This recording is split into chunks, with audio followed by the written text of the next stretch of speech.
you going to share it or? O te tula I masawali Tau atu lo suafa Te longo atu yo ainga E mata uti alo mana Se ilo aia uo Uana o eleana Yesu e ole fa o lo tanga O te tula I masawali Tau atu lo suafa I longo atu yo ainga E mata uti alo mana Se ilo aia uo Uana o eleana Yesu e ole pa o la tanga Yesu a o maua le wha moe moe O lea ea se si mea o to toe Ai o te le tula I atu matala I oe A wae ui nai loa uma e tangata A mata mai nei titi lo suafa Ai ese lei loa ese le talia I le loto o la ai lea nganga O te tula I masawali Tau atu lo suafa Se longo atu yo ainga E mata uti alo mana Se ilo aia uo Uana o eleana Yesu e ole pa o la tanga O te tula I masawali Tau atu lo suafa Longo atu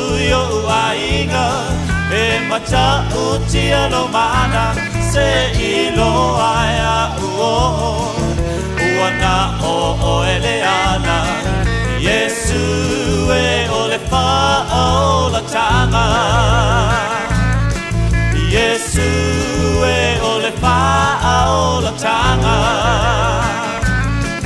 Yesu Yesu Yesu, Yesu, o yo le whao la tanga.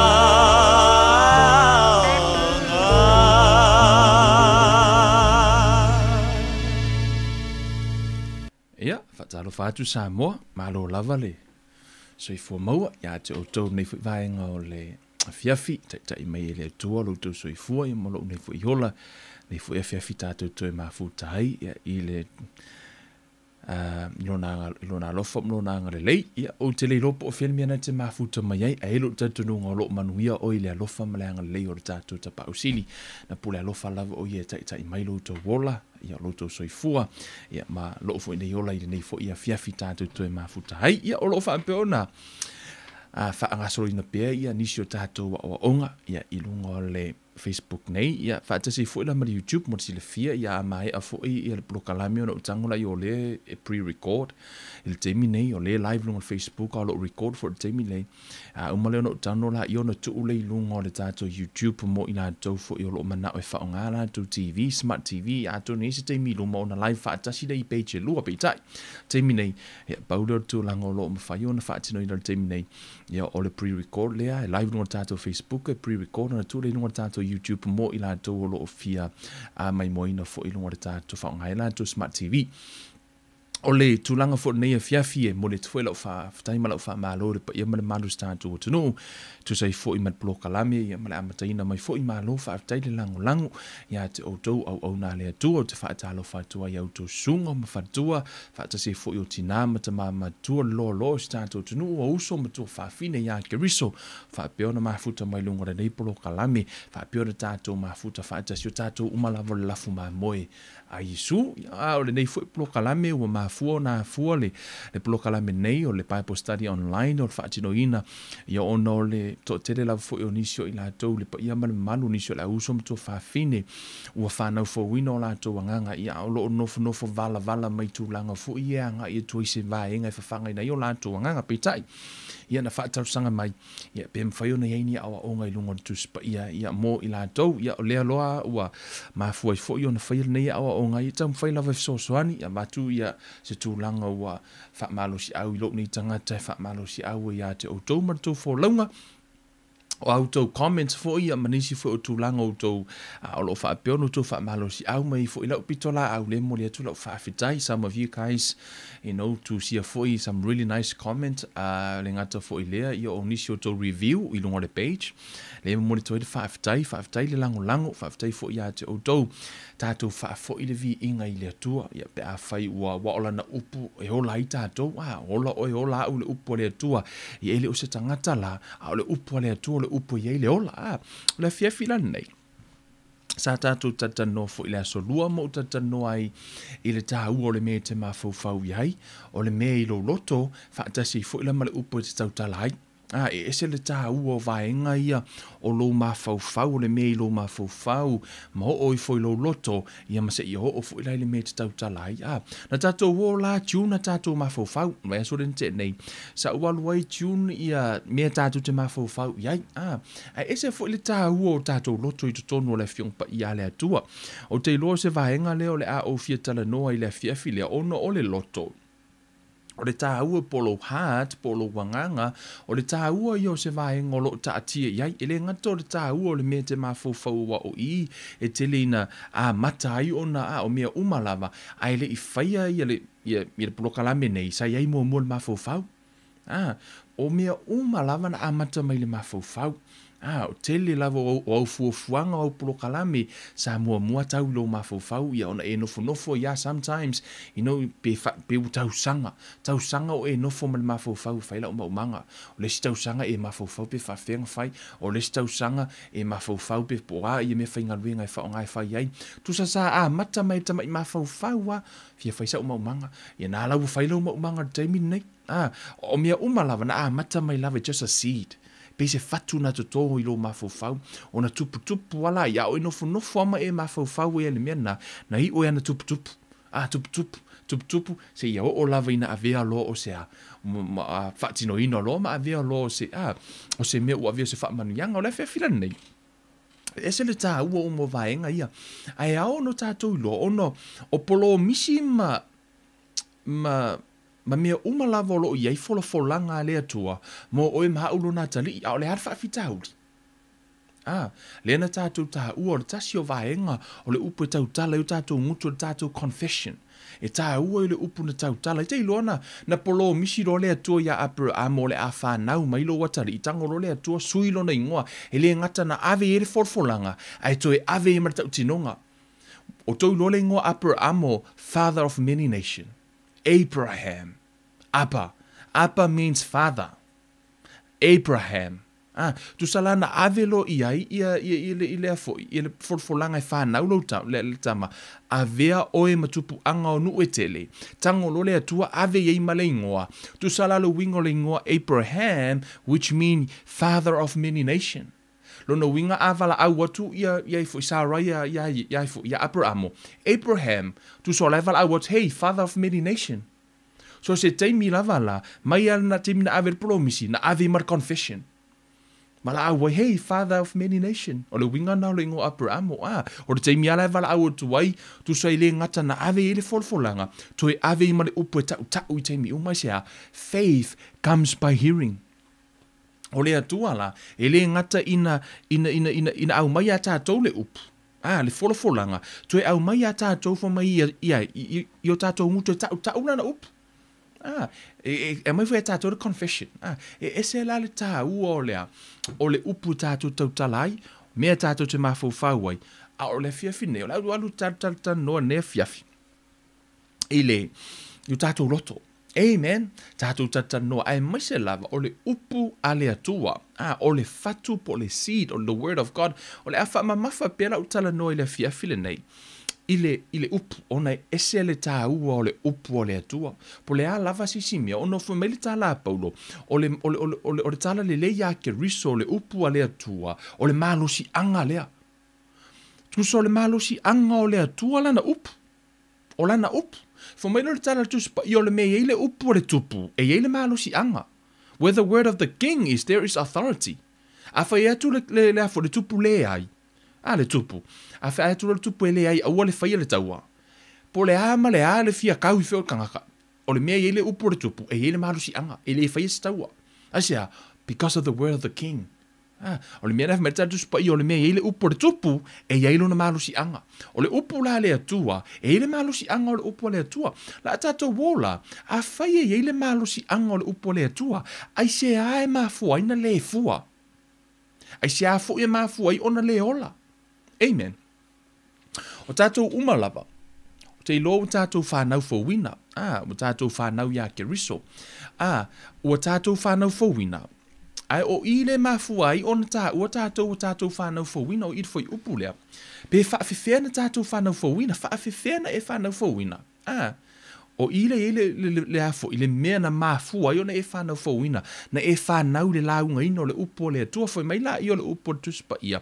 Ile tusi lea le mua pe te ru, o lona mata upo e mua foi upo e lua tolu foi mai, ua whanau fawina o tou, ele o le fua e pala, a o le fua e le pala lava, o le afionga a le atua lea, ua yo wo ia ma ua tu mau e o i le whaavavau. Toi whai tau atu wha mai, ua whanau fawina o tou, e le o le fua e pala, a o le fua e le pala lava, o le afionga a le atua, lea ua o ia ma ua tu mau e o i le whaavavau. O ila na whanau lo wanganga mai le afionga a le atua, na whanau lo wanganga mai le upu. E le i whapea na whanau mai se tino, na whanau mai le upu. O le launga ina o le upu a le atua, na mafua ina whanau le anganga lai totonu. O le mana o le upu na whanau wai. Amen. Foi mai la i o le foi upu na, ua whanau fawina o tou, e le o le fua e pala, o le fua e le pala lava, o le afionga a le atua lea, ua o ia ma ua tu mau e o i le whaavavau, o le upu la le atua e tu mau e o le whaavavau. O mea uma lava i le lalolangi le nei e pala ma uma. E pala ma uma. O le whaamalosi le launga atu ma launga uma, mai le afionga pa ia le atua, e o i le langi, e te alua ma ave le upu a le atua. Yes. Fa mai ea, whaatu mawina i le langi lana fionga. E o i le langi, e o i ale upo le atua. Pe umatuala leo langa nei ma mea umalei nei. E te alua ma ave ia fionga le atua. E le ma vai le fionga le atua. Tu sa la o le upu le atua. Le foi mai foi mai na whanau i o tātou anganga. E ese la le tāua o le upu i le Whaperetania. But the word of the Lord endures forever. Now this is the word which by the gospel was preached to you. I want to read the verse 23. Wait.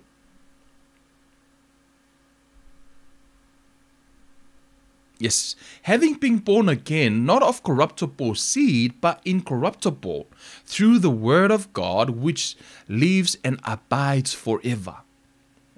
For mai na whanau oe, e le mai le corruptible seed. Au mai le incorruptible seed. Corruptible o le sio na winga perishable. Tu se e pala. Tu sa la o le tangata lai totonu, e le e pala. O le tangata lai fafo, e pala le tangata lai fafo. O le tele lau taimi, walu umalo tātou ma losi e tau mawhai e whau le tangata lai fafo.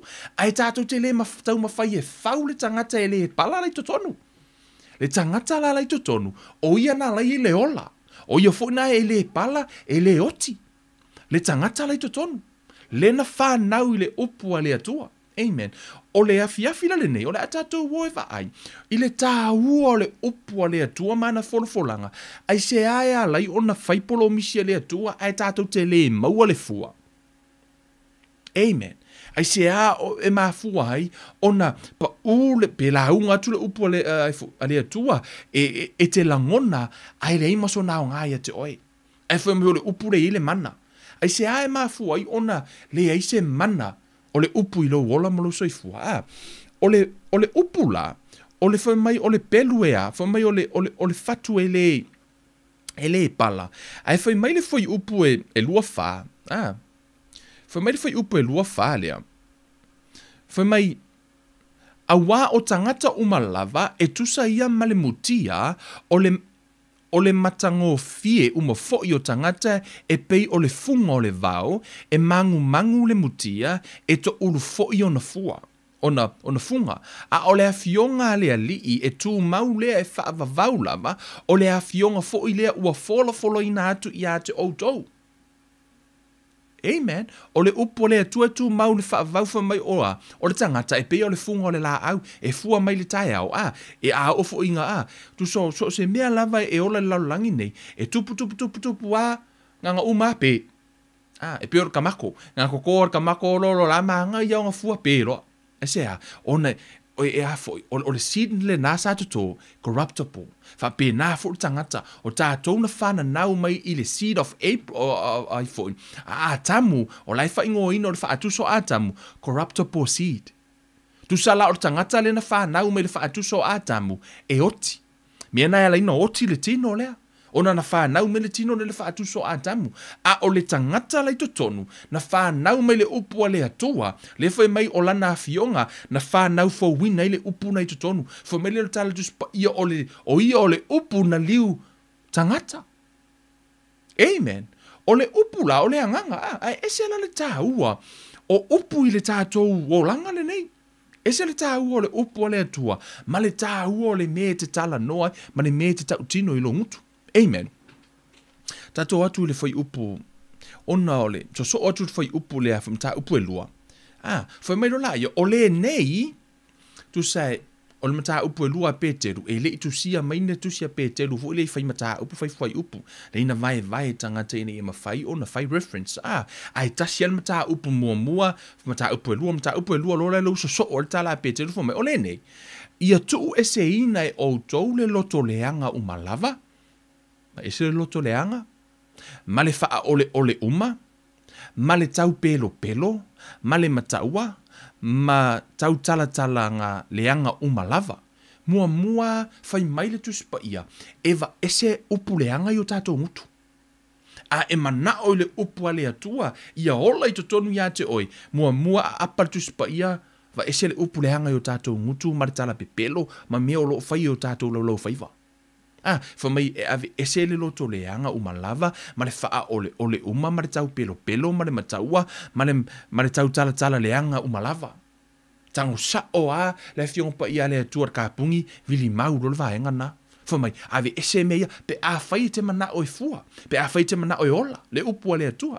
Fa mai laia, fa a pei o tama mea fato a whanau mai, ia nau o tau le sua susu, e le suia o le upu, ina ia o tau tutupu ai. Pe a fai ua outou i loa e anga lelei lava le li. E ese la le tāua, o le vaenga le whame ia pei o lo ngā lala i le upo le atu, o lo ngau pe o le pepe e fia ai fo i le ngau le sua susu. E le suia. Ina ia ai, ma ia olai. Le ufai tau sa o tua le fiong pa ia le atua. O le la tatu woe. O le upo le atua. E fatu sa ina le fiong pa ia le atua o le fatu. It's a seed. O le fatu le, o le faku ola u avoka, i le avoka o le kua lo fali. La ola kua ngi au mai fai fata ita inga le. O le fatu le, o le seed. Tu sala le la tatu tilo, o le upu le atua. Uto vai le upu le atua. Tu so le upu le, pe a fai o fatu sa tu spa i o le seed, a tatu vai le mele. Tu so wana o se fatu. E le heini o na lau, le hei fo ini fua o iai. Nothing. Le ima se mea, wana o se fatu wa. A fai le fo mai le tala tu spa ia, o na faa lava, o malolo wai. Fa tu sala fo upu na lo no winga, fo mai fo upu. O na faa lava o malo, just a seed. Wana o se fatu ala fo upu na. E le ima so na winga. Tu sa wana o se fatu le fo upu na tu spa ia, o na faa lava, o malolo wai. E ma fai na latu le fatu lea. Latu no fo lo ma fo fa ele o lo loto. Amen. E latu la no for just a thought. E no for ala ilo mafufau. E le yo ola ilo loto. Wana la wa e lo mafufau. O fa lava, o malolo ai o la na o le fatua fa pia no foringa. O le upu le atua ala fa pia. Ele yo o se pala o le fatu lea. Ele mawhai o na ola le fatu lea. Se ilonga lava o ilunga o le mea ta o le pala e no foi. Fato a hola lola ia. Ele ola la le fatu lea le mawhau. O tātou i loa, a tātou o vali fo i le fionga pa ia lea tua, ma tātou vavai. Ia tatau ona ho o le fatu, ia pa u i lunga o le ele, ma ia pala, ma ia hola, ma ia fua ma iai, maua o ele manu ia pa u le upua lea tua, i le mea tatau no o iai. Amen. Auana i ngata i le mawhau, a ia ho o i le anganga o le tangata. Amen.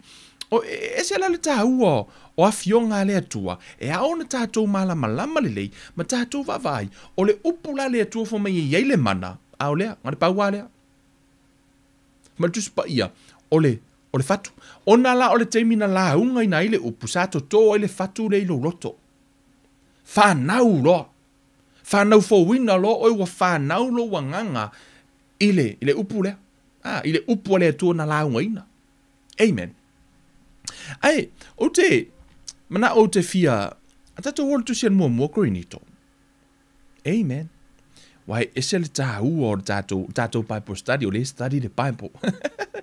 E ke o study le lili tu sipa ia, a mua korinito, o lona mataha upo e lua, o a mataha upo e tolu, fai upo e ono, tato amata, tato fai tolu fai upo e ono, fai mai leo tala a paulo i, fai mai, na outo tō ina, lai tala noi le fatu o le upu, fai mai, na outo tō ina, na whaasusu ina e Apollo, ai peitai o le atua ua whaatupuina. E lua vaenga ia na taha ua tonu le whai upu lea, sa to e paulo le fatu, e le iola ina. Sa mana o mia ai le tangata e sau e lulu, o ai Apollo. Fomelo le tala Apollo, na to e au, ai whaasusu e Apollo, ai whaatupu e le atua. Si, e kangola keven to atu le fatu, e le ngata ina. E tatau ona e toe tilo mastari, po o a nisi mata upu e wha tatau le upu le na, e toe wha su wai le fatu. Ia ola le fatu le na toto. La unga uma inga whai kua ngai, e ese le mana i o la unga ma le upu na toto e le atua i lo loto. Ana la vele iola. Aisia, tatau na e toe alu toe wha alongolongo ai, toe wha alongolongo ai, toe wha alongo aisia, se i wha susu le fatu. Su e oi le fatu lava le nā. Se i o ina pala le fatu lea. Tu sa la whamatala Apollo, no o to ina, na whaasusu ina e Apollo, ai pei tai o le atua, o whaatupuina. O le nei, o le toto, o le a, o le nei, ele o le toto, ele o le whaasusu, ai pei tai o le atua, o le na te whaatupuina. A o le toto fo i ma le whaasusu e tasi lava i la ua. Ai ta i tasi molona lava tau i e maua. E tusa malana lava ngā luenga whai upa iwa fo mai. A wā o le au whai ngā luenga i mātou wha atasi ma le atua o outou whai upu lea iwa fo mai. O outou o le whaatoanga a le atua. O outou o le whale na whai e le atua. O le upu le whamai paulo i fo mai o outou o le whaatoanga. O tātou i le whaperetania. O le tara noa fo mai o tātou o le field. Po o le malae fo i lele po o se whanua. O oela o le whanua. E lulu i le upu a le atua. O le upula le atua o le fatu. A o oe, whameritala tu spa ia o oe o le a, whaato anga, o oe o le lau whanua.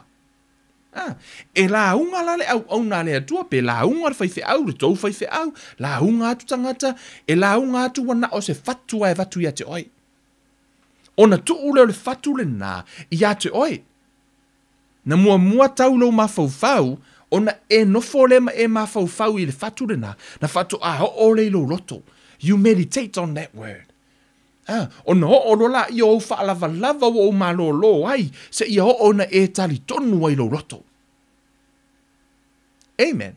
La la uata otolo pa uato la tu lo roto. Ai pa uato la i lo roto. E ese fo i la le tu langa la i lo roto. E le fua lava. E ma fua mai. Ona foi e ele condition pe e fo le tu langa ele loto ia. O le loto ia i fo ia na ia whaafita auli o lai whiangai mai ia. Mea nai ala i ona le atatou oe e vai pe ai se ai ala i ona le fua le upu le ou fa lava o malolo ai. Po le lava se foi upu tu spaia. You supply all of our needs o le upu ale atua. For mai na te supply te oe na lava te mativa a feo foi upu na o just a seed. O na o sina tamai fatu a whapea. Ai foi mai o le fatu na o le fatu lea o le i le ola i totonu. There is life in this seed. Ai le mawhaina sau fafo le ola le na. Se i longa lava i toto i le palapala. Se i longa lava i tu i le palapala le fatu lea. Fatu a ola. Amen. A lai e le ola lai tutonu. O le upu la le atua. O lai e le ola lai tutonu upu le atua. O lai e le wha amalo longa lai tutonu. O lai e le tamau a inga lai tutonu. Ai tātou te le o wā ai e ai ona fua. Amen. Ai sea, me mua ele i o le loto. Ele i o le afu. Le fua le fatu pe le i o le seed i totonu o le mea tatau ona nofo ai. O le loto o le tangata. Amen. E tā ua la. Ia le fasi vahenga na lena o fai tau atu nei foi mai au wā o le au fai ngaluenga i mātou whaatasi ma le atua o outou o le whaato anga a le atua o oe maha o le whaato anga a le atua. Wouldn't you say, na emti le tanga mai o ha o le whaato anga a le atua o au o le whaato anga a le atua ka ko whaia kalanga whakaikai me kia o ha o le whaato anga a le atua fai o ha o le whaato anga a le atua. O oela, o a fionga o male atua, e mai ko ia ki oi. Mai umanga fionga, o lana upu, e whaapea. E sau e whaapea le upu, e le sau o fua. Hei, e sau le upu, e sau o nao se fatu. Amen. Tatou wola tu sia, o le, o tatou, e kongeki atu le tatou, afo, le pala, le la tatou wo le pala. Le pala lelei, i ma pala, e se i tonu a, i tonu o le tala le fata oto le i palapala o ia po o le elelele le elelele. E te maua i tonu o le mātaio, mareko, ma le luka. E te maua o mai ia le tala lea.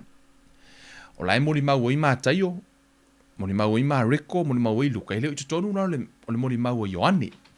Ai, o le au tamu whai o te o uma o nei ei, i le whamatala ina e mātaio o le tusi lea. E iai mea na tango e whamatala e mareko, e mea na whamatala e luka, e mea na ese lesi tu stala e tu i lesi mea, e misi mea na ese lesi tu stala e tu iai e istama ese ngala haiti la whamatala ina ai tasi al tala.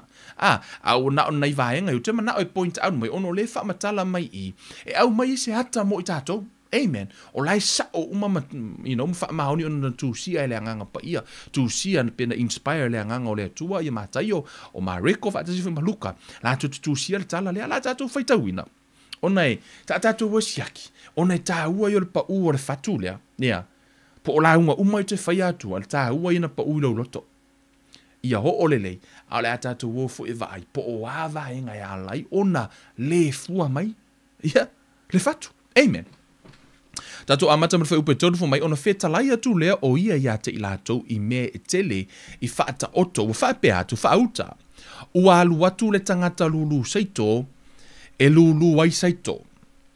Ua ia lulu saito ua pa uwai isi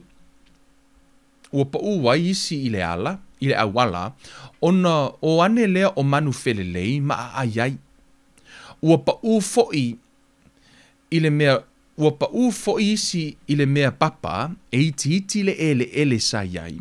Ona vave tupu ai lea. Ona o le ele i nā iti. Ua alua ele la, ua vela sia. Ona mangu ai lea. Ona ua le ai nia. Ua pa u fo isi i le vau tuitui. Ua tutupua e fo i le vau tuitui. Ona fetine i ai, ona fetina ina ai lea. A ua pa uisi le elelele, ona fua mai ai lea e tai se lau inisi, ma tai ononga fulu inisi, ma tai tolunga fulu inisi. Amen. Tolu pala i no whaitau atu lunga sa elelele uma pala na e tolu tasi le pala mai pala e whaia. O lelele fo mai, a ua pa uisi le elelele po elelele, fo mai ona fua mai ai lea e tai se lau, tasi le fatu na pa fo mai e fua mai e tai se lau inisi, ma tai yononga fulu inisi, ma tai tolunga fulu inisi. Amen. O le avoka le kuon mako fali. Ngo a maka ai avoka mer ke minga fua le avoka le. Ai tasi le fatu na to e kasi le avoka. Ngako ai o mer ke minga o la fa avoka ko lo fali. Mo le menga ngai o ka fiu ka ai avoka a. O ringo la utala e tasi le fua sa to tasi le fatu fa pea. A o la lava ai au na fua. Fa pena fo ila le upo le atua. Tasi le foi upo tus pa ia lo loto. A na lava e manuia alo loto na e fua ilo wolanga. A fai o fa lava o malolo ele fa atasiona e inu manuia fai upo na e ke ko ingo i foi o taimi uma lava ka o ko mai ke oe e te tu al fai upo nga e fua mer fai upo na e malolo i na lo tino. Ana o le fatua tasi le fatu na tuto. Tasi ale upo le tua ua maua o na ai lo loto. Ua matua i e taritonu o mau e mausali ai. Amen. Ya male tele male ano no ai o polo misi ma upo le tua o lo fa peona pa ui lunga o lo loto. Amen. Ato wola e whamai. Ona o mai ei leo le au so o fa pe mai a te ia. Si ale me o e fetala ia tua ia te ila to i fa ta oto na tali tua i leo o ia o fa pe atu ia te ila to o fo ina atu ia te o to i loa me lilo ale ma lo o le langi a ua le fo ina atu ia te ila to.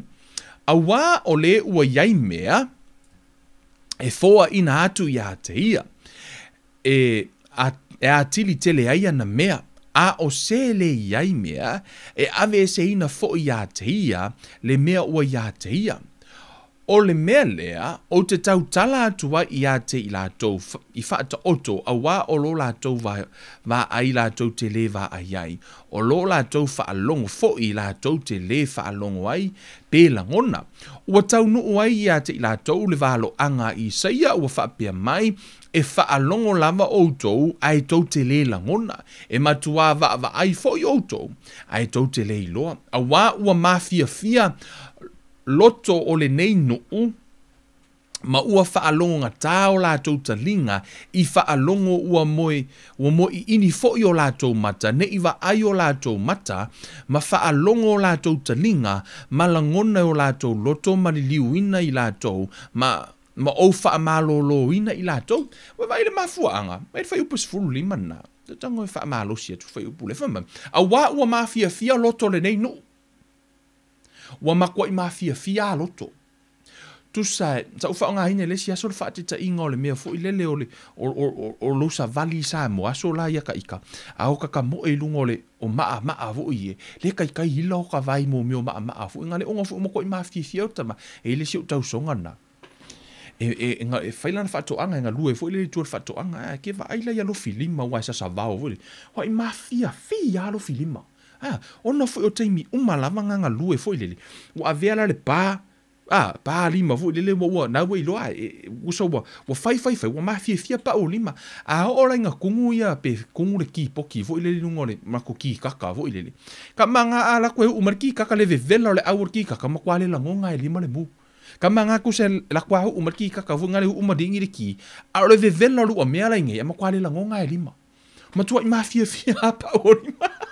Luingo lau tala, ua mafia la pa ulima, wala tau le toi langona. Ua afu, wale koe langonga ia le afu. Whape na afu o tātou loto. A hao na mafia lau loto. Le mea fo le lo se, a laike i loa se, ai whaia. Wei wana e le toi langona le meta o se.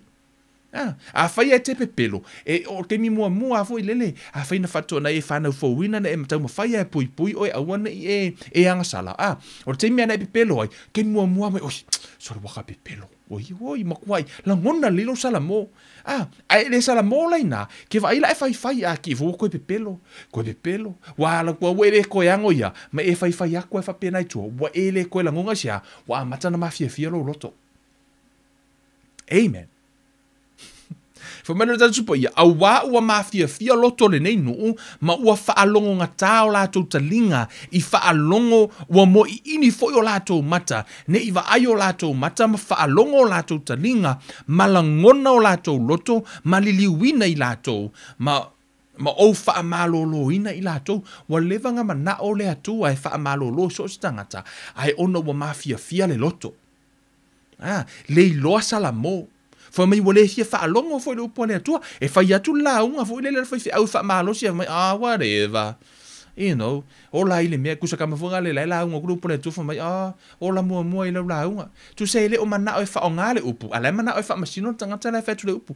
Tu sa e peo to inga me fo le lua. Wale fia whaalongo ile upo le atua. Mama tua le fia whaalongo ile upo le atua. Pe te stala noa tuai. You know, o nai te lua fo istangata whaapena. Matua I... You know, so whai upus furuan fo mai, amu ia o outou mata, a wā ua vaavai mo outou talinga, a wā ua whaalongo, a wā e moni, o te whai atu ia te outou, e to a tele perfeta matangata mi o tonu, sa nau I le fia I loa o mea ua outou vaai iai. Ai le I loa, na la tau fia whaalongo fo I mea ua outou whaalongo iai.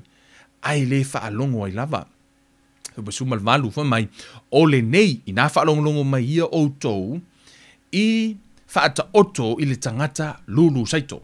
Amen. Le rala alu rala whamakalanga o le whaata oto. Ia po le wingo le whaata oto. Whamela ia. Sumariva. Amen.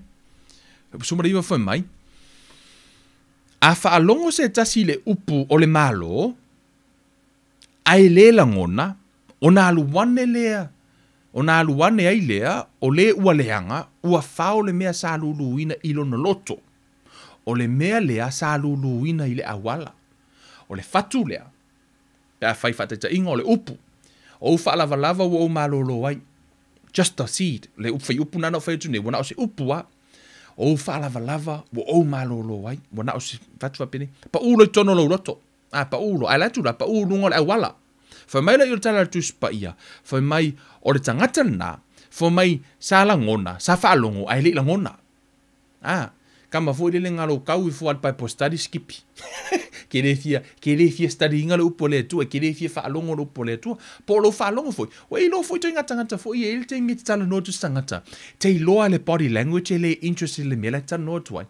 Te mi foi le tala no tu lo ya Yesu, tala no tu lo whaamalo longa po ni manu ya Yesu, e vai kongo kirkiro solo foi le distract solo. Esa, they are not people of peace. Mon tuala metal tu spa ye yo to o sa iri le tangata o le file mu. Find the people of peace. Tangata fo ile le te tala noa tunga e ngā wai mai te fia tala no mea te oile mea le tala noa tuai. Tangata lale na o tangata na e ta o tu spa yo tangata o file mu o tangata o lai fia whaalongo. A i fo le tangata e te alu tu tala noa tunga. E le fia whaalongo. Ai waran mai mawala o taimi. Kala ngoa i laka piva. I pola se me ki rua kala ngoa e u fosi e furu pole tualanga mai mau. Patua mai mau e manu le fai fatu anga I le fatu. E manu I o le atua I la foi. I lana upu ono lana upu I le mana. E le kakia I ala upu o le atua. E mana o le atua e pa usi elelei. You know, ia ue whapena foi lo ui na atura le telo teimi. E isi kei mia o kalangoa kunga ma kalangoa ma se uso. Ai kalangoa le fionga pa ia le atua. Awai kunga le inga lesi e kalangoa le fionga pa ia le atua. Ma wha soro le fionga pa ia le atua. E au vai kunga e nefi kalangoa le fionga le atua. Si le kalangoa laka pipe kalangoa si mea kalangoa I mea aipo angisi mea wa se upu wa. They are not ready to receive the word. Ele o nau I le upu. A waran mai mawara fatu. Amen. O tangata lana. Fo mai le fai fo mai a whaalongo se tasi le upu o le malo. Ai le langona. O na aluane ai lea o le waleanga. Ua whao le mea sa luluina. I lono loto. O le mea lea sa luluina I le awala. O le loto la tangata na. Lai mo kwa I pisi o le awala I pisi. So ko ngaka la nga pasi for distract solo. So sto nga mea lai nei. Ele fa alongo le mai se meta no tuai. Don't waste the seed. Ai oi. You know? Oi o le elelele. Ele oi se eleanga ele la vea o ele na. You know, let's speak by faith. Amen. You are a good ground. Tato umalava o le elelele. Amen. Hallelujah.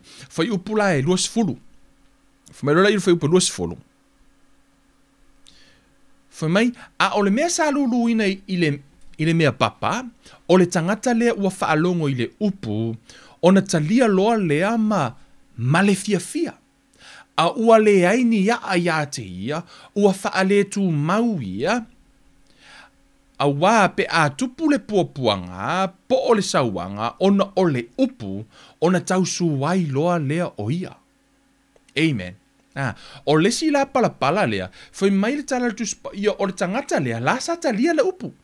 Tu sa na whaalongo, la ngona le upu, pa u le upu ilona loto, la tua le upu le pa u longo loko, ka e loa a makalongo ola. Ola mai lola ia, ma kwai fia. Tu tangata ia, la efa matala tu spa ia, a wae, e fungo le mea, sa la tu talia mar fia le upu. Ke mi e la tu le la unga fo ile lo fa lava o e malolo, ai me uma lava, tau tala ile ola, ma kwai e oli, yes. Ai foi mai le tala tu spa ia, fo mai, o tenga pala na fo mai, a ua le aini ia te ia, ua fa le tu mau ia, a wa, pe a tupu le pua ngā, po o le sauanga ona o le upu. E mafua ona sauaina, ma tupu pua ngā, fo mai e mafua ona o le upu, e mafua mai ona o le upu, fo mai la ia, ona tau suwai loa lea i le li. Fatita inga, lau fa ngahina tangato lai mai le tino, o fo fo mai, fa lava o malolo ai, Allah, hallelujah, praise the Lord, yes, amen. Si i lima fa afta ile atua. Ai olo ina oso fa ia o e pe toe oso mai le tinga. Mana tua fo martala tu spa ia, lai fo mai e sau le mele mai awape a tupu le pua ngā po le sauanga ona o le upu. E maafuanga koe ki ngā mai lo vai, o laua sau le tia apolo e toe attack le upu. E faa masalo oi le upu.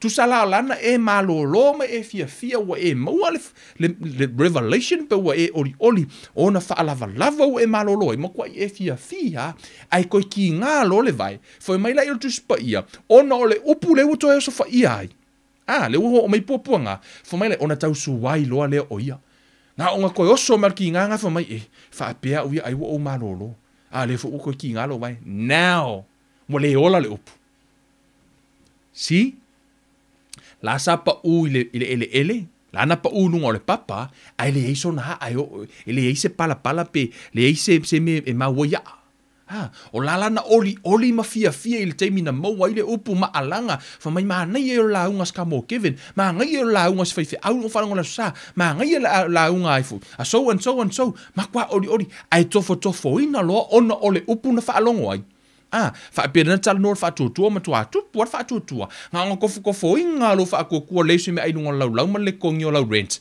e fa ti o lo fa mai fa pea ka ika sa o me tu spa ia o la le tu fa mai lo tal tu spa ia o le fa tu lana o le pala la sa ia lana pa u ilunga o le papa sa pa u no le papa la le ma fua ona oso fa ia e ala ona tupu me ilo o langa ma soifua ma la unga nei ona ma fua mai ona o le upu e moa lo la le upu le fatutua attack lo la e ti apolo lo fatutua amen e ma fua mai ona o le upu ai fa mai la i ona le se au mautu wai oi ma mautu wai tato ona tau su wai lo le ia wa ka ko e kau su wai le upu le tua fa pea ui o manolo wa e tau va aina le afionga le atua fa mai le uportu spa yo le me le uportupu e ai lea malo si anga tu sala wa le ai se malo si anga le upu lea ono wale tali tonu o tato loto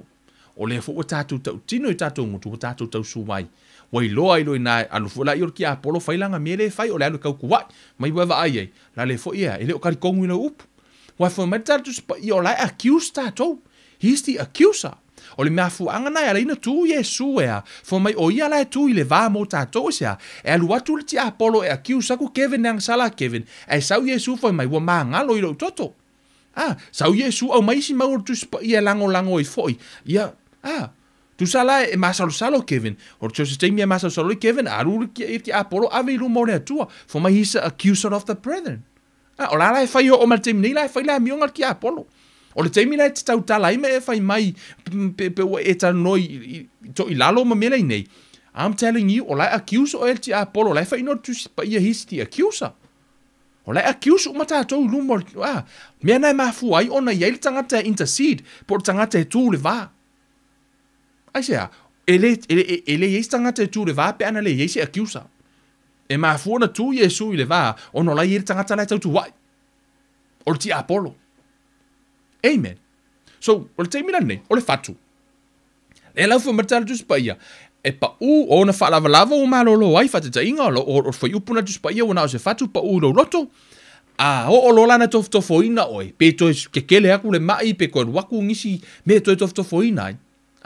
Whai mai la tu spa ia e mafua mai ona o le upu. Nana e whaalongo le upu o whatu tua. Fumela i ona tau suwai loa lea. Ona le ola lola ia ma ele mawalo malolonga. Ona le winga na ti apolo. Le fu na alu tau tu wai ia yopu inu mo le atua. Saua e su ese me se fai kio yopu. Ele i fai kio yopu. Amen. Tu wai yopu ia. Ai au tau fai tau tala sa tupu ia yopu. E tele atu mea na maua e yopu ile. Teimi muli orono langa na ilo lea. Na le hiva maasina le teimi le umi safa apea ona tofo ina yopu. Hiva maasinga yopu.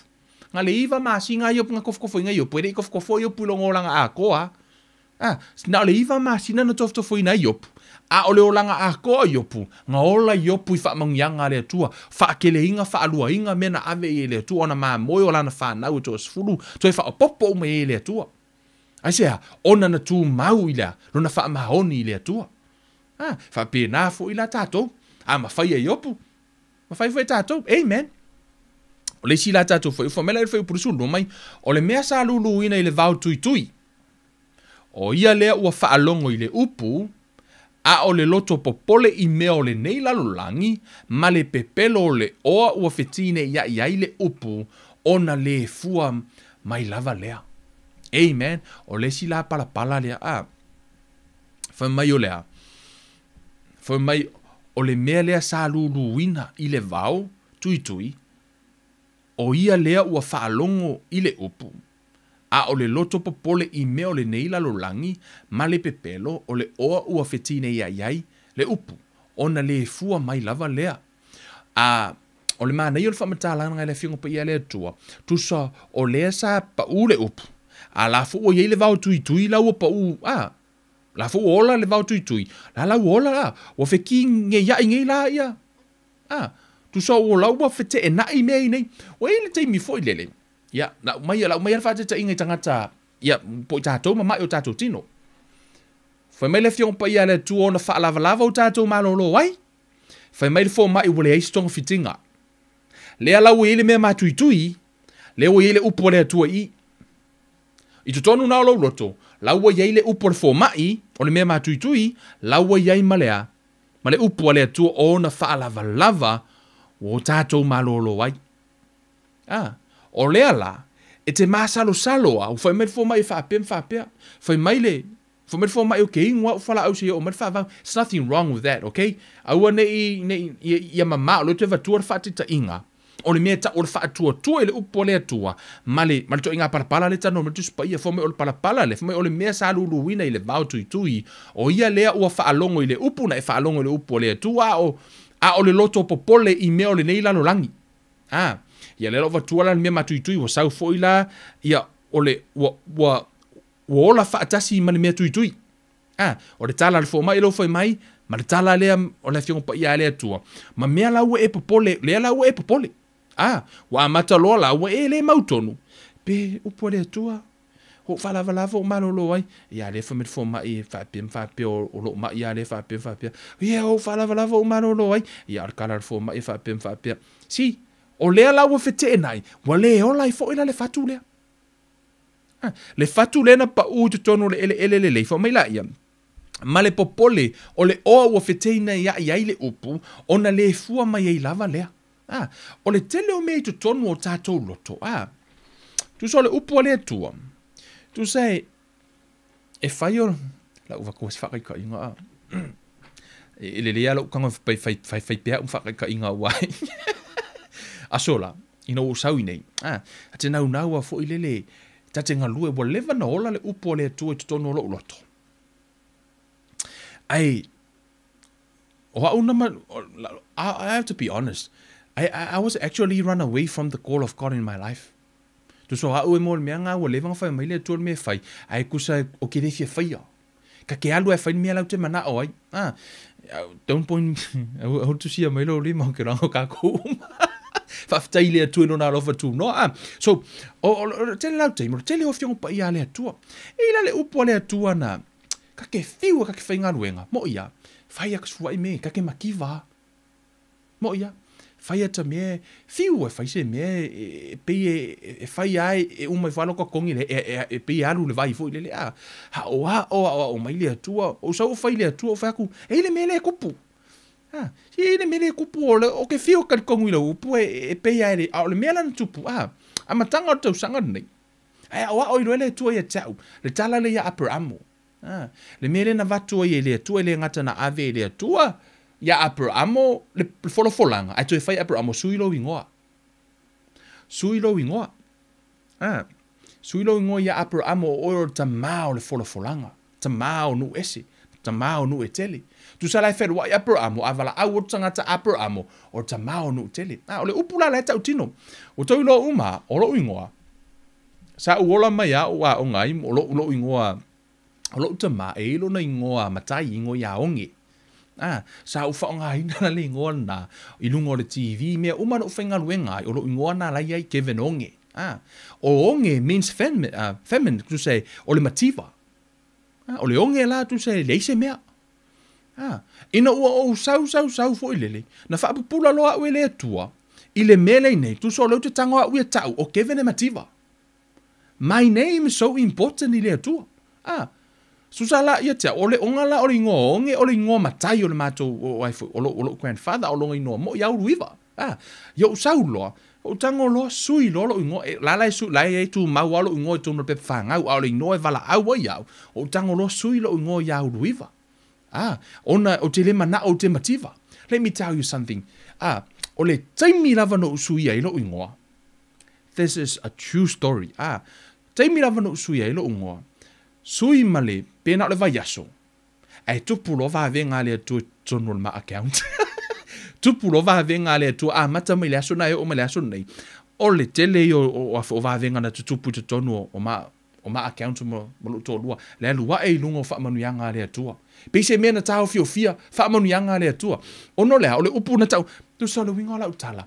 E ta ue le upu e tau tala u tatu ngutu. Ma lo fa longo fa sino manga le tua. Na matua i fa sino ele tua e tia ule me sui. Ona no walu ai lo olanga atu, no tangwa uia vala au. Wa so fenga ringa le tio, tele ana tango ta u fo le lunga. Kevin onge, ya fa ma vai o tele umala o te mutu tango ta u lo unga o Kevin onge. O te ta ua o Kevin Makiva. Ele i tau ala lo mafau. Ai ona la o le tāhua tele, pei ona sui ele atua o le ngō Abramo, o ia matu ia i marta utinonga. O tangolo sui lo ngō ia uruiva, ono le ngō lo grandfather. Le ala u te ngō ai, mana ia le uruiva le ia iwa uru. E ke le fo ila le wisdom. E si dia kunga ngai lo makiva. So fa pio ma ngai ala le sui lo ala lo ngō le ngō lo grandfather. Ave la le ngō mo i lo grandfather, ia eva e se lo ngō makai. E lo poi kanga kafia mo wanga kanga fai le ngō makai lenga ku si grandfather. So anyways, o le winga lo tala. O le tāua i o le upu tau tala u tātou ngutu. Ma le mea fo i tātou te vala au ni tātou pa. I'm telling you, that's a true testimony. Amatanga o tau sanga nei no tango loa sui, o tango loa tano ile atua, sui e lolo ungoa. Whaftaila ile atua. Wa leo wala au ya Kevin Uruiva. Ia. O lea la wa malolo inga uma maisi mea sa le malolo inga. O ke o vai o faksio ko lua wai. Ese uma mo meo pisinisi. O lea alu lockdown. Afakulo ko lua soli. E alu lockdown wali iso la. Ese le wha mahongi o le atua ka account maka. Le wha manguia le atua. Foi lele. Ona la o lea. Tatou fa longo le upo le tu po le me tano to ile tu te o me fai ki le fai ko suilo ingoa no o me ale na tano sa o me ale tu e te au ia ono ole vaenga fo yo le te la u fo langa o lo olanga a to ala o Kevin ongi al terminate Kevin Ruiva o le la u ola e lo olanga le nei o va ai fo ile le fa malo longa le tua ile na vaenga il tu langa ona fa manu yanga ma fo tu langa ni ole i tu tonu na tu silea on tato wolo lai, au le ingata ina, e ile meta o le loto o le afoi, o le fatu na pa ile elelele. Amen. Hallelujah. O le fatu na pa ile elelele, fai upo e lua tolu. Hallelujah. Mwen fai upo lua tolu. O le mea sa lulu ina ile elelele, o ia lea ua faalongo ile upu malangona ai, ua fua mai lava ia, e ta i se lau inisi, e ta I ono ngā fulu inisi, e ta I tolu ngā fulu fo inisi. Amen.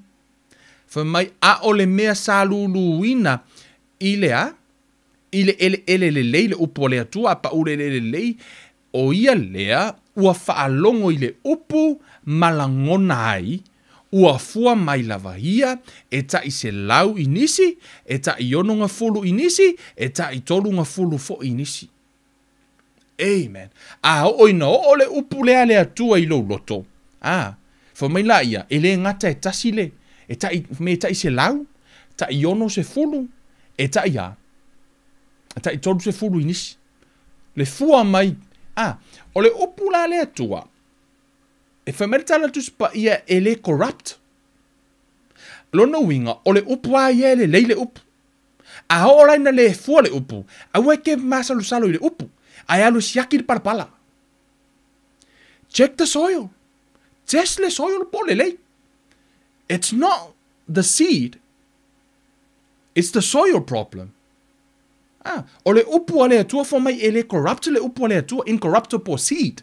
Le upu le atua, ona wha lava, o lai, fo mai, wa atoa le upu na, a e tari tonu e te malo lo wai, a whaila e te le o malo lo, e le o le seed la, siaki le palapala. Check your heart. Siaki le mea na I te tonu o lo loto, po o le a le mea na nara ino tala no atu, na ta ua I te tonu o tusia mātaio, ma reko, ma luka ia la fotusi. La ole mai ona peno fe atu ini sio vaenga na ve ese le stu sala e mai le si vaenga. Tatu ho ile mo mau ma reko. Ile tala lava le tasi ma reko e fa. Le ule fai tau a to le tala ona ona mia la vetasi. A ole fai upe lua fa. Te mana e mai se vaenga fifa pula mai. Fai upe lua fa. Ua ia fetala ia tu fo ia te ila tou. Ia o tau I mea tau te whaalongo I ai, o le fua tau te fua atu ai, e toi fua ina mai ai ia te o tau. O tau o e whaalongo longo, e whaaupopo ina ia te o tau. Au tau whaitau le context ma le wingon whai upu lea, o le tāhua I o lau whaalongo. O le a lava le au wala te whaalongo, e fo mai a whai e, fo mai, ua ia whetalai atu fo ati la tau, ia o tau I mea tau te whaalongo I ai, o le fua tau te fua atu wai, o le fua le tau te whaonga ina le tau whaalongo, a ho la ina e nofo e pi te whaalongo mas, pi e ilu whaalongo mas salo fo I lele, e fo le tau ngata fo I lele, e pi whaalongo ai tau lama lamba. Ino, ese umatu ngā whaalongo longo. Tu ngā whaalongo longo fo I lele, pi e whaalongo le upu le atua, a ele o yeilo no roto, ele e ola le upu. Fo mai o le fua lavala te whaonga ina I lau whaalongo, o le fua fo I le nā e te maua, a e whaalongo la ma le loto ma le loto maua lalo, pe te whaalongo fo I ma le loto e te talia le upu le atua, fo mai le tatus pa I o lo loto la, o le loto le lei, o le fua la le na, e te fua ina atu I lau whaalongo le loto le lei, e te tau e maua mai fo I le tau le lei, a e whaalongo le loto fo I le lei, e te maua mai fo I le fua le lei. O le winga na fo upu na. Ele ese la fo mo mau mataio. A tonu le tusi. O tusi le ai foi. A ma reko le ta uai. Ma reko lufa fo mai. Wa ia fetala ia tu fo ia te ila tou yo tou I mea tou te whaalongo iei. Ta ua me ta te whaalongo iei. Ta ua fo tonu luka. Ta o le luka. Le luka. Le moni mau luka. Ele o moni mau yo ane le tala lea. Ia le o kua yo. Luka lo na mata upu e valu. Fai upu sfumatasi. Fa mafamadu fai upu sfumatasi fa mai. O le faata oto le nei, o le saito, o le afionga le ale atua. Fa mautua ina ia te oe. O le saito ia po o le upu, o le afionga le ale atua, le fatu le na luru o le saito ia o le fua le avoka. Fa ngara le avoka mor kemingi, o le avoka, o le fua le avoka, o le afionga le ale atua, langa leka fa ngara le avoka. O le upu o le saito. O le fatu, o le seed, o le mea na tuto. O le mea na tuto fo mai, o le fionga le atua. Fo mai la i o le mau a paulo I tonu mumoko ni to e tolu, fai upe ono na fo mai. Fo mai o tātou. O tātou, o le fato anga le atua. La lai to le ia e fo, il fato anga le atua. E iei le taimi o le sele selenga. Sau le atua su, e atu le vi inga I le fatu nasa tuto ia oe. Fo mai lo tala Yesu, fo mai o au nei o le vine o la o tau, o se le pa me tau le fua. E mafua lana le fua tātou, o le pipi o tātou le vine. Fo mai leo tala tu spa ia a tātou fua tele mai, ona vi ia i leo le atua. Pe a fua mai le upu. A o ina fua me le fionga pa ia le atua, ona maua leo le vi inga o le atua, e le maua le vi inga o le atua, pe a fai le fua tele mai, a fai te tatalo e fa malolo o le atua, ai e te le malolo. Let me tell you something, e le o vi ia le atua i ti ngā o lo tino. E le o vi ia le atua ini mea na te mai ei, o le mea monia, la e tau vale le atua. Yeah. Ele vi ia le atua pe fai o laki ki ngā inga ona ele whaalia i nā le ami o tonu le atua. Ai vi ia le atua pe a fai e malolo ina lo tino. That's God. Mea na wala ina tua ia umare toa tele le atua. Fo me o le fina ngalo lao le atua la tu te mai. No. Ele vi ia i le atua.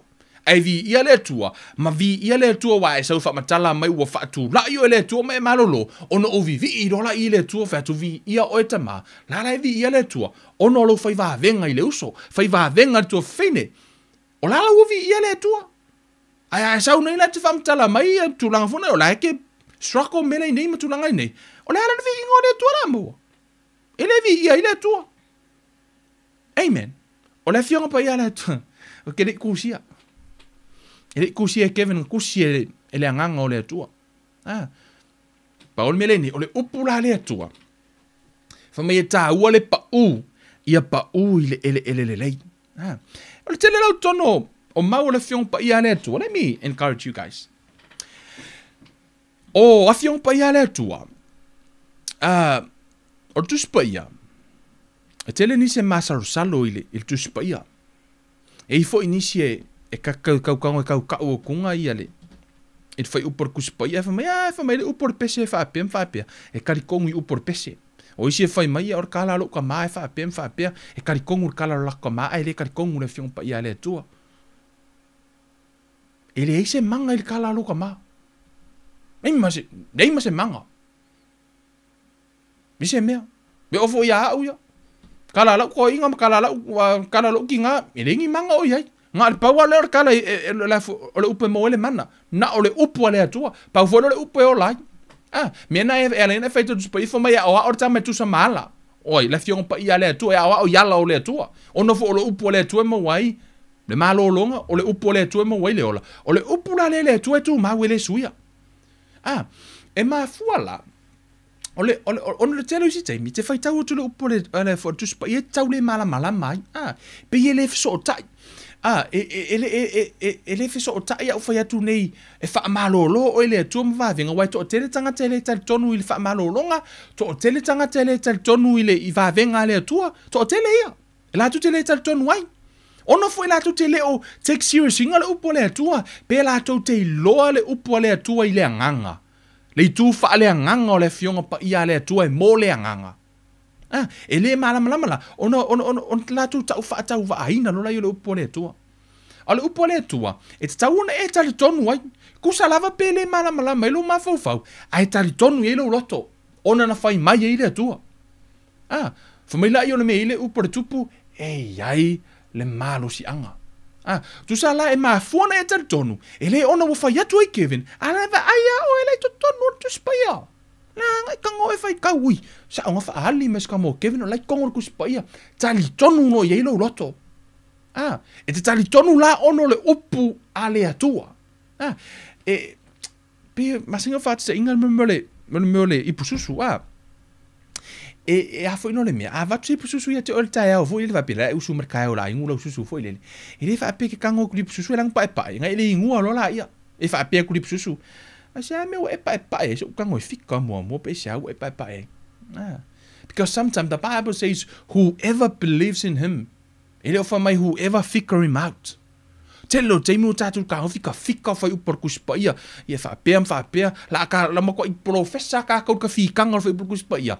Ai le tal tonu a le mea tāua, o le tali tonu i le upu le atua ma le loto maolalo, ma e whaia o le upu le na whai mai lo atua, o te ma whaia mea o ma le whaatasi mai o kariso i a tau, a whaia na whaia tu le atua te ma whaia, E te mawhaia, o te lei loa apo le asisi mea. Pauana le upo le atua, a whaita whai mei te le mawhaia le o langa, le mawhaia o vai venga, let me tell you something.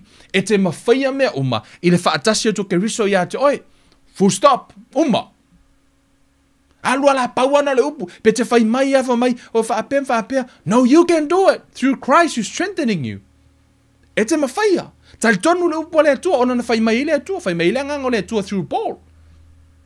Lana whai mai le upo le atua. O te tele lao. O teimi, wa waku li pususu, wa e kaunga whika li pususu. Ai te le tango ingu. Wese keimi wa e whikanga li pususu. No. O te kele o keimi waku loa e kango loa. Kalia lo li pususu. Paul me o siaki po expire. Wa e kaunga e whika. E ma imaru ke miki fika ike le malama. Whaafeanga ai le povi langu. Enga le vao langu mea maka. Ai mo me le susu langu pai. Si? Ai kanga fiku ngai. Sau le povi langu enga. Ai le vao langu mea maka. Ai mo me le susu pai. Whaafeanga mo. How can a brown cow eat the green grass, get a white milk? Fiu lo mafa fiku ngai. Paolo me fai. Waku. Whaaftai Yesu. Mo ngei susu. Wingu lo. Amen. Pe fa pena le upo le atua. Ile ke mi va ko upo le atua. Aun mai mor ke mi ke kango ka fika ai. Ai ka kongu ye. Amen. Wa e vai ngi ka ngo fika ke le mam lama. Po vilangu enga. Ai va me maka. Mau mai Jesus pai. Ai ave fai mai mo mer paka lang sama. E fiu la lo ma fo fika. Sorry. Ana fo fai mer paka sa sama. Sorry. Fa fenga ku problema. Pa wa me se karia yo. Ka ko nga vaku wa halu no pe fa pe na fo ile upo le atua vaku a o fikanga ngale u ka kongo ya ngale vaku le upo le atua a fai le tonu tu spo ina fai mai le atua ona fa lava we malolo ai ta tonu ye wa telephone let me tell you wa telephone is wala to au mai e lalo le upo le atua o te whai tete ai le mea lea, o na ile aso e whamasino au e lea tua. O le mea fo i lele tu so wa mai Kevin, ai kangoloa Kevin a mailanga filosofia. Sui a toa lava le whai upot kuspa ia. Inga ia, pikaso onga wa o le malolo i o mai. E maa fuanga o le malolo, e le o le upua lea tua, por fin ngalo lea tua. The problem is Kevin. O le loto ai o Kevin. E le o kalia inga ako e Kevin, le upua lea tua.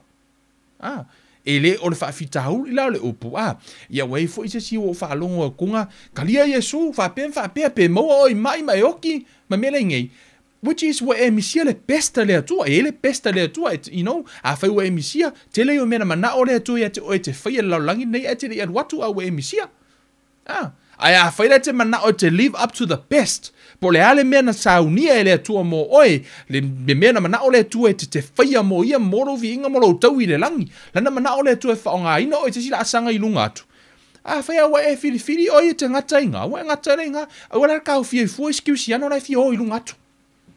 La ista ngata lai fia o i lunga atu.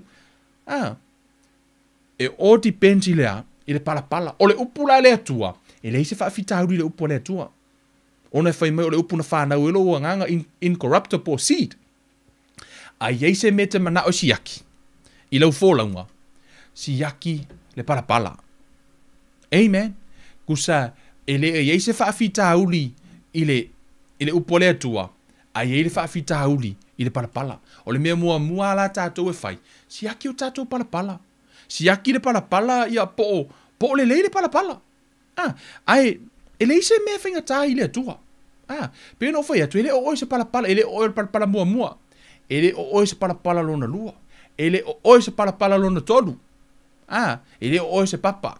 Ele o se nunga le awala po oe e mawhai ona e sui le fiafire nei o le palapala lelei e ke fili la ngei te fili nei e to ale upo le atu nei ko ale upo le atu nei ate oe ma e hola ya nei.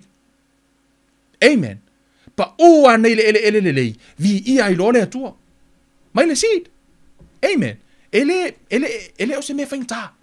Pa ua le mea lai whai mai.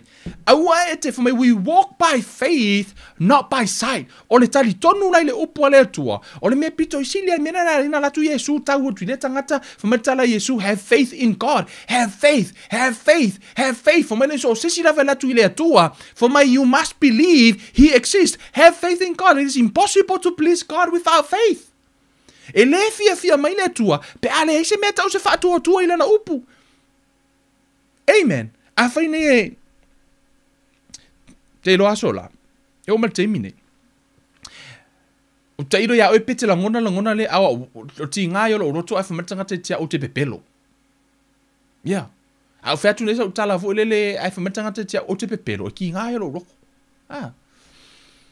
Te ilo ya i fu elele ia. Ai e tāua. O le atua le whetalaira na upu. A whai te tau wa aina la na upu. Ti ngā re fina ngā lo le atua. Lai ti ngā le atua. Ai whamai fu ila o le angasala. O le angasala le tali tonu. Whamai o mea uma e whai au noa ma le whaatua tua. O le angasala lea. Pe a e whai a mea uma. Ue wa aina mea lo walu le lotu kaulawa ngonga e alu e te lo whaatua tua e te la ngona mai le atua. There's no faith. Nā lana e whai a onga wo o le sa. No faith. Le iso ngā lala i le atua. No faith at all. Te loe ma whaina e te talo le minu te tasi without faith. E sili aku ngā kāua. Ngai lo le whai kūlai ke vivi e le loku e ngua mas whaatua tua. Sili ma maore mingu ke kasi e ke vi e le atua i lo fale. A lai matua i e tu uma i e lo whaatua tua ma e tari tonu i le atua. Ngai lo le lima i kūla. Po le whaaso e ke angapongi without faith. Mwhainga e angapongi e ngua mas whaakua kua. Ma i mau manga aso. Ma le mingu ke kasi e ke kakalo i le atua from faith. Ke auntu uma. It's all about faith. Whaatua tua i le upua le atua. Amen. For my whoever believes in him should not perish. Ele for my whoever figure him out. O te lo te imu tātou fitu unai fika Yesu. O Yesu e se alo le atua. Whaapea em whaapea. Ioe. O ke Yesu whaapea. Ai le karikongu ya Yesu. O le whatu lea. Le upua le atua. E ta tauna pa ui lo roto. Te tauna e la ngona i lo loto. Ai a whai e o tu i lo loto. Ai le ola le upu. Pe ola foi ona la. Let me tell you something. E le o le fatu. Check your heart. Siaki lo pala. Te lo ngalo koe kango koe kongo lo loko vidi whaasa o lo loko. Ngalo koe kango koe kongo vidi lo wha mau lalo. Kuku lalo loko vili koe adjust lo heart. Sao. I le o se mea. O le mea whai ai oe. E kaule alu e su e ngisi e kanso inga oe kau sui lo kango wha oi lo loko wha ma tala tu spa i o wha ma walalo e ke riso ia lava wha mai lo tala ai foi o ta vita lo wanga ngai wha tonu e ta vita lo na nganga mai lo wanga ngai wha manu atu ia iova nga whai ka vika i lo nganga si o le mea kangoa oe whai e ka kaule alu la su e ngisi mea ke kangoa oe wha ma walalo i le atua o te tali tonu i lo upu ona na e whai mai ai o lo fatu, o lo loto, o le elelele, whamatala tu spa i o tātou o le whaato anga le atua, a saula le atua e whailana, sele lenga, e maua atu se vi inga o le atua i ate oe. Le ase mea le atua e maua atu i le fatu, ma le upu na i toto, a tonu na ui atu lunga i se upu na e whaalongo ai, o ni tau tinonga, o ni mea na lulu atu e au na le atua, sa tala no atu e le whaife au, na e su e oe, a saula le atua e su e atu se fua, mai le fatu na lulu, na te maua se fua le lei mai ate oe. O au te mana oe a vea uma elelele, o te iloi whape na fu ilo roto, a vea oe ma elelele. A vea oe o se ele pa ua ile upua le atua, ia pala, ma ia hola, ma ia fua mai, to a tele ni se mana na o tu ile fua o lo o langa. Ma neia i o lo wola ili soi fua ma lo ina, we e ma lo mai lo mai, vivi e tangata ile atua, o mea te whaia, o le loto ma walalo, o mea umai manga o kakamai maa ia i o. O le o langa o sia kama, ma ngai le o langa o sia teini, o sia tina, ma ngai o le whainga o le ainga o le tama, ma ngai a vea ia ma whakainga, o lai fua, e vi ia la le atua. Amen. A saule atua e wa aile fatu o lana upu na toto ua fiangi whaku o pa ule ele. I lo loto. Ki talo ile atua ia palama ia fua mai se mea le lei e vi ia aile atua. Aua nei e tu uale nei a fia te aru, ai tele adjusting o lo loto. Ono le loto o inae pa ua ile upu fo mai o le saito o le afionga le ale atua. O le saito o le afionga le atua o langa upu. O le fatu o le upu le ale atua. Nea. O le saito o le faonga, o le fatu o le avoka, o le fatu sai fo i tutu sa. O le fatu o le upu, wana o se fatu. fatua. O le fatu le po le ale te leo le ola le totono le fatu lea. E le mawhaina a vea le fatu leo se whaamanuianga. Se ilonga lava e pa ui le loto o le tangata.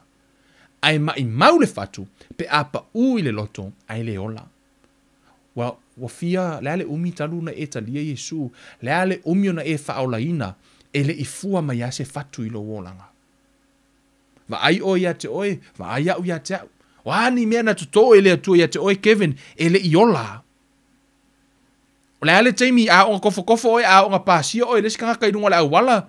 Ai oso i follow wika, e le ifua mea nga on saidi Kevin.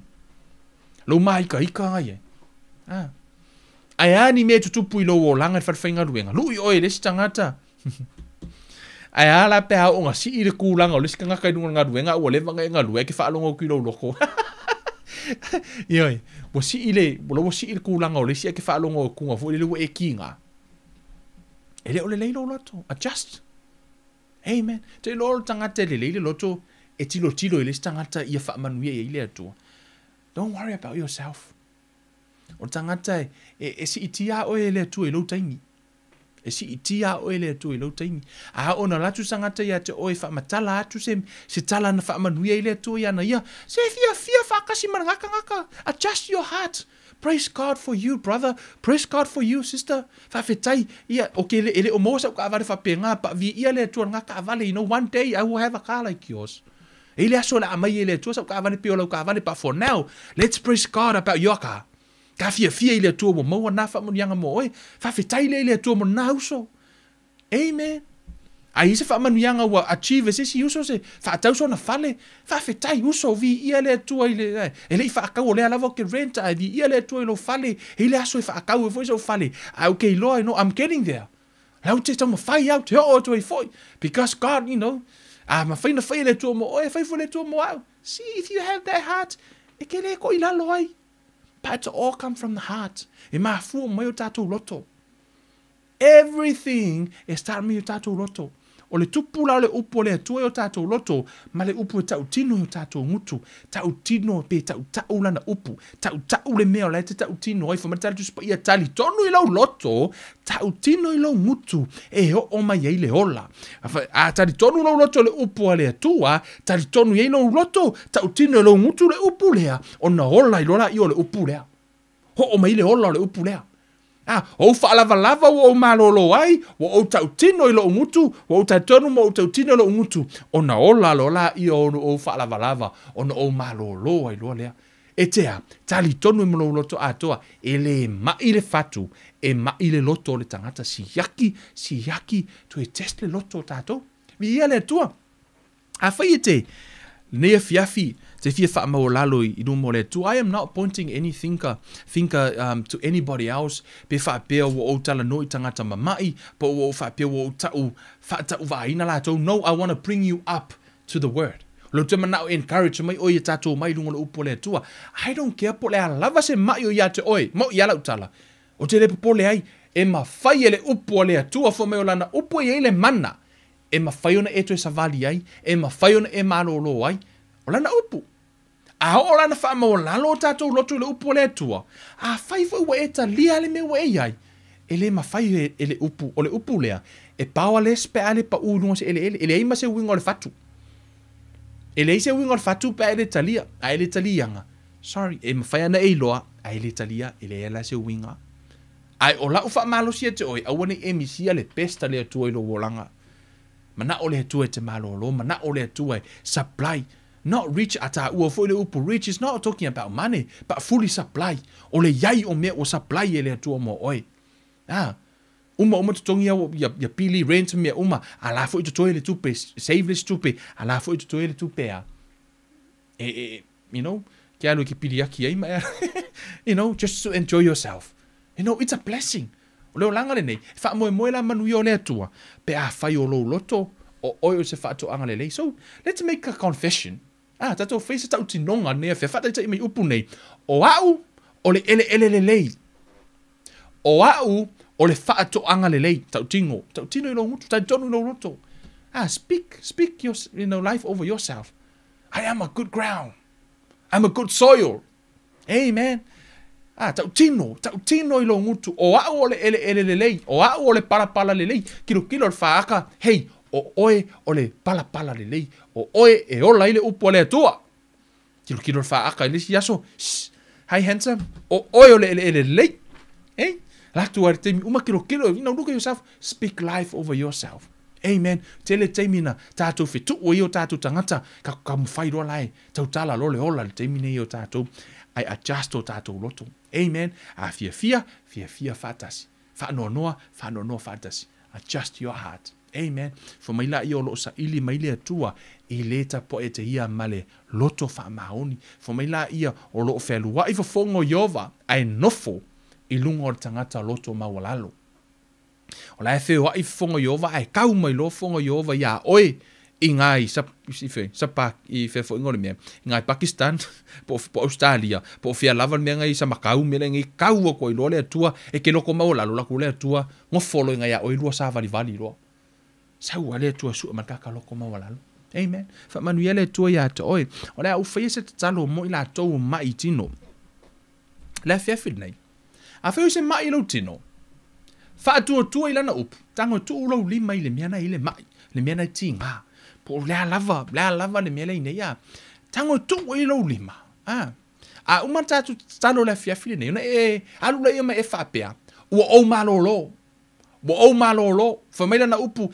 Watuan tatu whaitau matatu spa ia e tofo ina e o mai tofonga ono le upu. E le teimi e toi tele mei ti ngā i pole a lava. O na tofo ila i oi. O na e toi masaro la i fumila i ona le ola ila i o le upu. A ho ola na tatu tatalo le nea fiafi. Ye e whaipea mo tatu tanofo tatalo. Fumai when you pray, believe that you receive. Mai au tatu tatalo tali tonu uo tatu maua. Amen. La uta talo nea fiafi mo ila tau o e mamai. O la uta talo for nea fiafi. Mo ila tau fo ia wata lafo upu.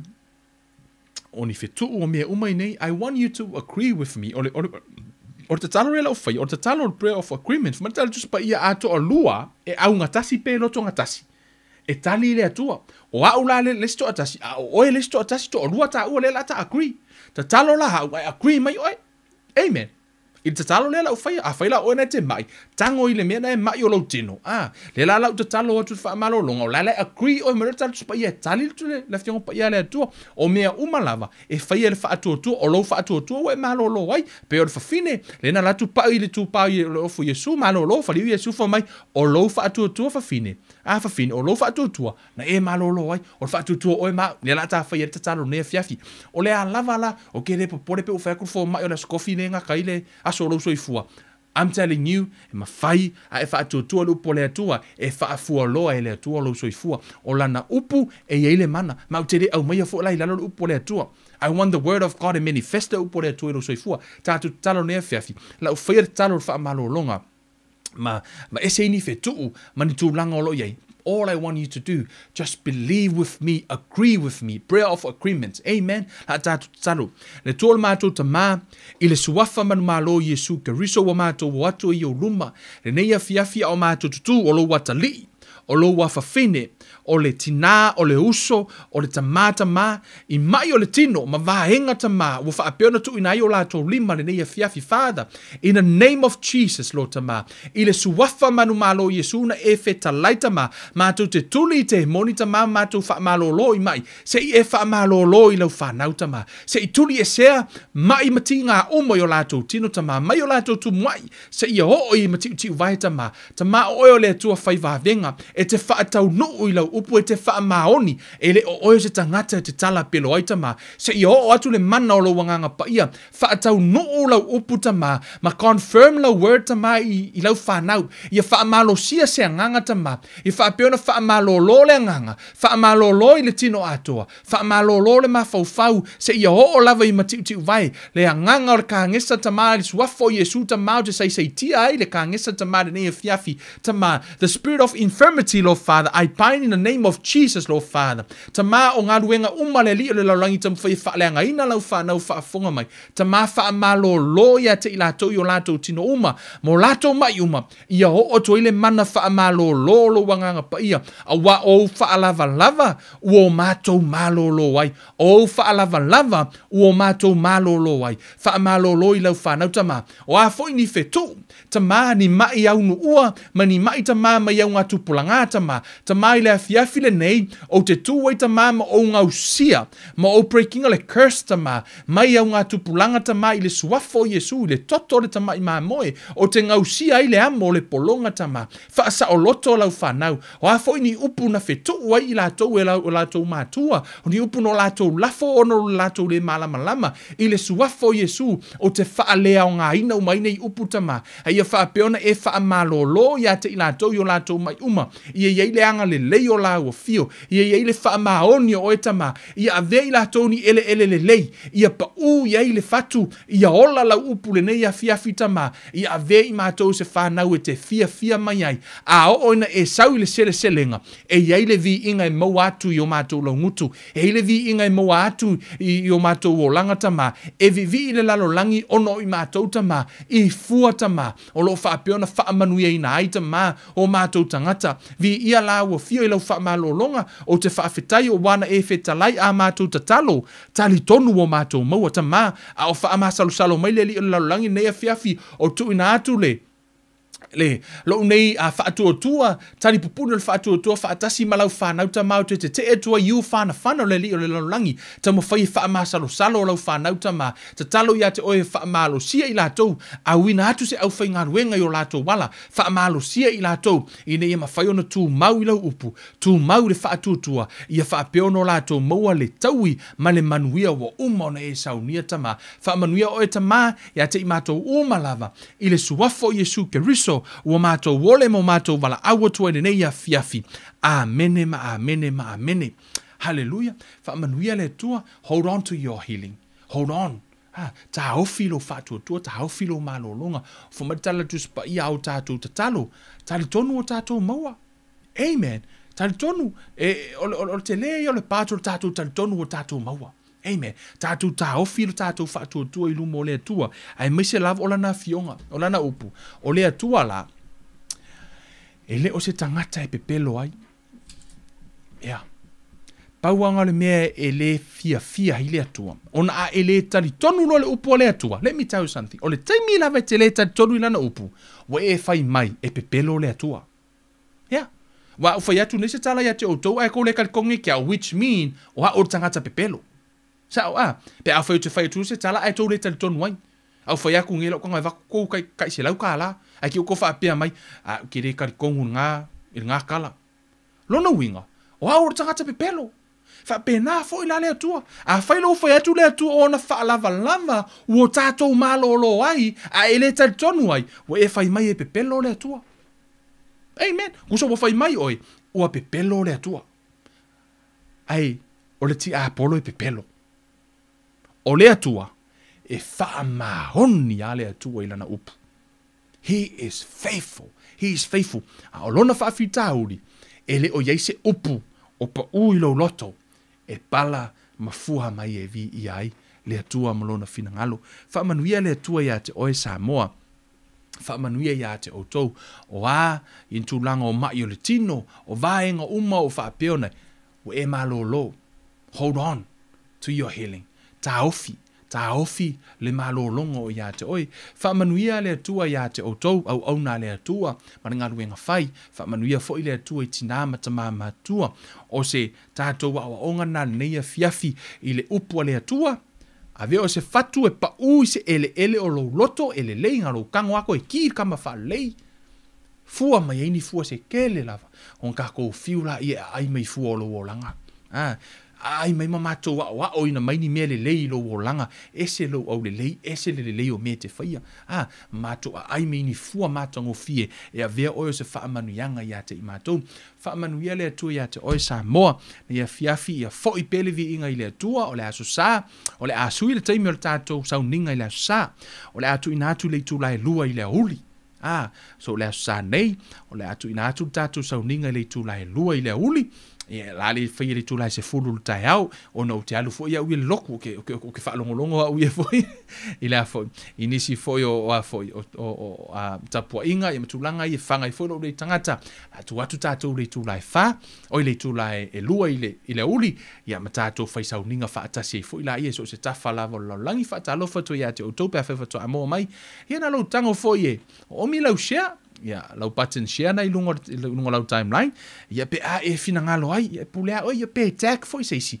te mana o e maua le upo le ola fa mani e tele le to ia te o sa mo tato felo ile aso lua ile mai aso asau ile sia tato Bible study al tato sauninga lotu ia le aso sa nei ile tula e lua ile uli tato fai sauninga fata si ai fa fo it vi ingole to la talo fa una tato proclame ta ma fa ftai ne fiafi fa ftai mo la fa na o ma to ma futa ne fa ftai le upu le ola fa pe ona fanga nei o ma to tangata e fo ile vi inga ya te oi yo ma to mo le malo longa yo ma to mo le atoanga o la o fio a miselo fina ngalo mo ma to fa manuia sio ma to what no fa manuia tamaya sa mo ila to o ina fa longo ne fiafi o mo la to malolonga ia ato to ila to ono wa pa ule ya veo se fatu le leita mai pa ule elelele ia pala mafua mai se me lelei e vi ia ai la o fio fa manuia tamaya sa mo fa manuia ti mato umalava o mato malolo ne fiafi fo ile vi inga ila o fio no so fo o Yesu o le mavala au to nei